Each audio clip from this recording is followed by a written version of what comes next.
చూడాలి, మీకు ఏం తెలియదు అక్కడ. ఇంకొకటి ఏముందంటే ఇది మన ప్రియంబుల్ 4లో సార్, ప్రియంబుల్ 4లో స్టేడియం గ్రౌండ్ ముంగట అది మున్సిపల్ ల్యాండ్ ఉంది, అది నా వార్డులోనే వస్తుంది. అయితే అక్కడ మా వార్డ్కి కమ్యూనిటీ హాల్ లేదు సార్ ఇప్పటిదాకా. అది దయచేసి మా కమ్యూనిటీ హాల్ కట్టుకోవడానికి ఇచ్చేస్తే ఆ ల్యాండ్ మా వార్డ్కి కూడా యూజ్ అవుతుంది. అది మున్సిపల్ ప్రాపర్టీ, మున్సిపల్ యూజ్ అయ్యేటట్టే ఉండాలి కానీ అట్లా ఇవ్వరాదు. కమ్యూనిటీ హాల్ అది ఒకవేళ కలెక్టర్ గారికి రిక్వెస్ట్ చేస్తే గవర్నమెంట్ ల్యాండ్ ఏదైనా అవును సార్, అదే వాళ్ళు ఇస్తారు. అదే అందుకోసం. ఎందుకంటే ఇప్పుడు మా వార్డులో జాగా కూడా లేదు sir. Community hall only municipal purpose కి యూజ్ చేస్తాం, వేరే దానికి ఇవ్వరాదు. అవును సార్, కమ్యూనిటీ హాల్ ప్రజల కోసమే కదా సార్, మున్సిపల్ కూడా ప్రజలదే కదా. అది ఒక కమ్యూనిటీకి పోతుంది. అంటే కమ్యూనిటీ హాల్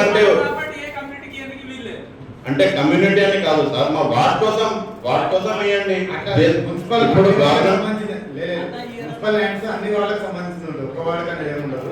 అది మున్సిపల్ అందరికీ యూజ్ అయ్యేటట్టు వాడుకుంటారు.